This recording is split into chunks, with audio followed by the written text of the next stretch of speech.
somente o Senhor. Glória a Deus. O Senhor está aqui esta noite, meu querido. Quantos que estão aqui esta noite e que já sentiram a presença de Deus? As mãos para o céu e dão um brado de vitórias nesse Deus. Oh, Deus maravilhoso. Eu saúdo a todos com a paz do Senhor. Abram vossas Bíblias no livro do princípio, no livro de Gênesis, capítulo de número 32, verso de número 22. Eu não vou sair fora da temática da campanha que Deus tem, ora, revelado aos pastores da minha retaguarda. Quero louvar a Deus por mais essa oportunidade. Louvo a Deus pela vida dos pastores Benedito e Ailton. Que Deus abençoe vossas vidas, querido. Mais uma vez tem sido canal de bênção sobre a minha vida. Aos irmãos que estão à minha frente, a este grupo maravilhoso de obreiros. Que Deus abençoe vossas vidas, vasos. Continue nessa empreitada, porque grandes coisas tem o Senhor para fazer sobre a vida de vocês. Vamos ler o texto sagrado a partir do verso 22. Gênesis 32, verso 22, diz assim: Naquela mesma noite, Jacó se levantou e tomou suas 2 mulheres, suas 2 servas e seus 11 filhos, e passou o vale de Jaboque. Tomou-os e fez-os passar o ribeiro, e fez passar tudo o que tinha. Jacó, porém, ficou só, e lutou com ele um homem até o romper do dia. Quando o anjo viu que não prevalecia contra ele, tocou-lhe a articulação da coxa, e se deslocou a articulação da coxa de Jacó, enquanto lutava com ele. Então o homem disse: Deixa-me ir, pois já rompeu o dia. Porém Jacó respondeu: Não te deixarei ir, se não me abençoares. Perguntou-lhe o homem: Qual é o seu nome? E Jacó respondeu: Jacó. Então o homem disse: Não te chamarás mais Jacó, mas sim Israel, porque lutaste com Deus e com os homens e prevaleceste. Perguntou-lhe Jacó: Dize-me, peço-te o teu nome. Mas o homem respondeu: Por que perguntas pelo meu nome? E ali o abençoou. Jacó chamou aquele lugar Peniel, pois disse: Vi a Deus face a face, e minha vida foi poupada. Saía o sol quando ele transpôs Peniel, e manquejava de uma coxa. Por isso os filhos de Israel até hoje não comem o nervo do quadril que está sobre a articulação da coxa, porque o homem tocou a articulação da coxa de Jacó no nervo do quadril ou no nervo ciático. Pode se assentar, meu querido, em nome de Jesus Cristo. Sente-se adorando, sente-se engrandecendo a Deus, porque o Espírito Santo, Ele está aqui esta noite. E Ele tem uma palavra revelada e poderosa aos nossos corações. Olho para essa muito digna campanha, cujo tema é o Vale de Jaboque. Mas antes de chegar ao texto, especificamente o verso 22 do capítulo 32, que fala acerca da campanha, é necessário fazer uma exegese, uma introdução até chegar no texto a qual nos apraz. Observamos então esse trecho que trata acerca da vida de um homem por nome Jacó, um dos grandes patriarcas da Bíblia Sagrada. É bem verdade que Jacó, ele era filho de Isaac, que por sua vez era filho de Abraão. Observamos que Jacó, ele estava vindo de um momento de mentira, de enganação, porque Jacó acaba de roubar a primogenitura de seu irmão gêmeo Esaú, por intermédio de Rebeca, e juntamente com ele, eles maquinam um plano para arrancar o direito da herança do seu pai Isaac. Isaac estava velho, a sua visão já não estava mais como antes. Diz o texto que a visão de Isaac já estava escura, e Jacó usa de enganação, de armação, para induzir a Esaú a vender a sua primogenitura por um simples prato de lentilha.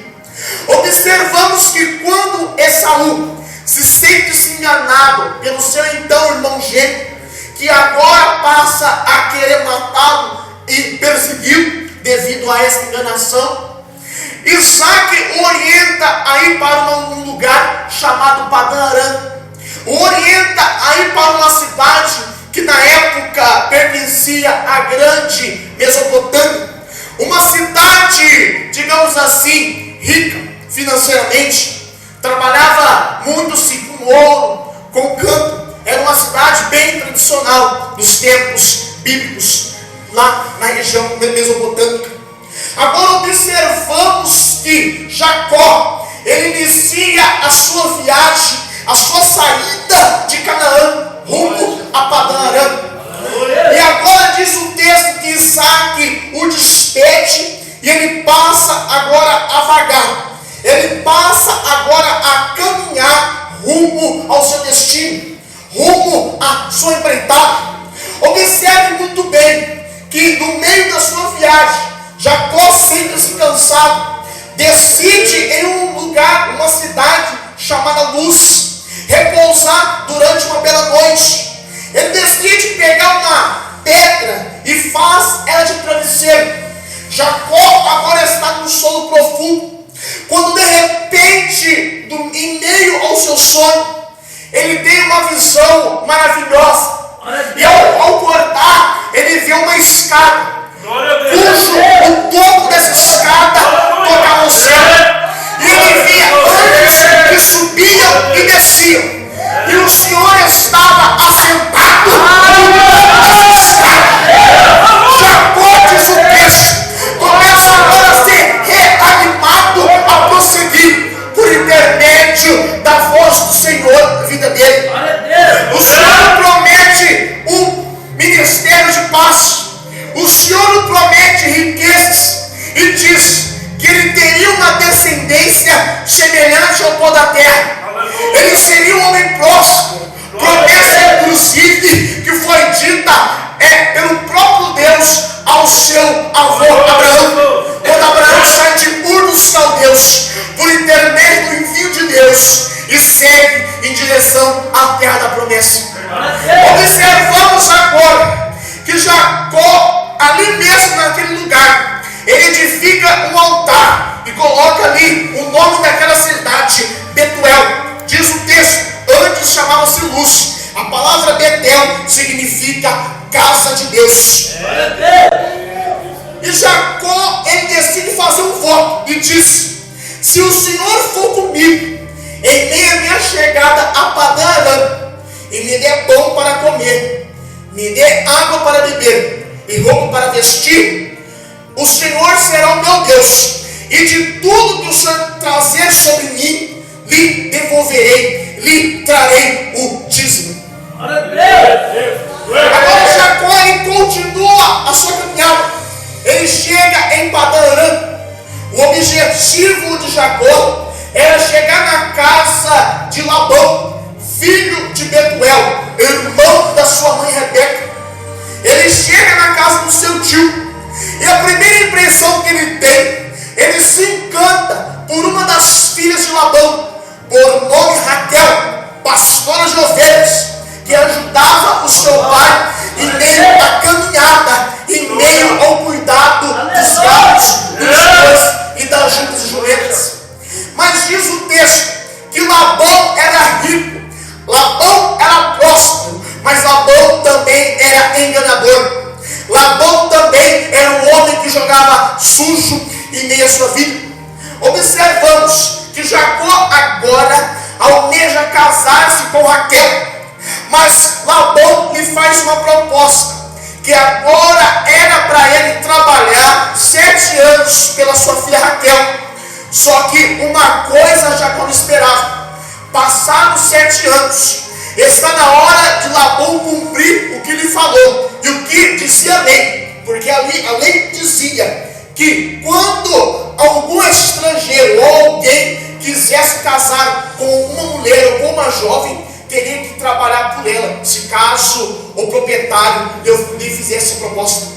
E Jacó, por sua vez, cumpre os 7 anos, mas só que Labão, de enganação e de malandragem, traz a irmã de Raquel para ele, chamada Lia, e ele acaba casando-se enganado por Labão. Mas diz o texto que o amor que Jacó tinha por Raquel era um amor maravilhoso, e ele decide trabalhar mais 7 anos para finalmente chegar ao findar dos 14 anos e chegar à sua prometida. Raquel e Jacó se casam. Jacó inicia uma carreira maravilhosa em Padã Arã, ao lado do seu companheiro Labão, ao lado do seu tio Labão, ao lado de sua esposa Raquel. Observamos que Raquel, nesta época, ela era estéril, e Lia, ela já era uma mulher que tinha uma amada muito fértil. Lia, ela concebe primeiro, mas é bem verdade também entendemos uma coisa, que Jacó, ele teve 2 esposas, Lia e Raquel. De Lia, ele teve 2 servas, uma chamava-se Silpa e a outra chamava-se Bila. E de Raquel, ele teve também outra serva. E é bem importante também entendermos que quando ele casa-se com Lia e com Raquel, ele também mantém relações sexuais com essas 2 servas, e filhos também nascem delas. Ou seja, Jacó tinha 2 esposas, mas acabou levando com ele 4 servas para ajudar e para estar com ele durante os serviços na casa, durante os serviços dos lares.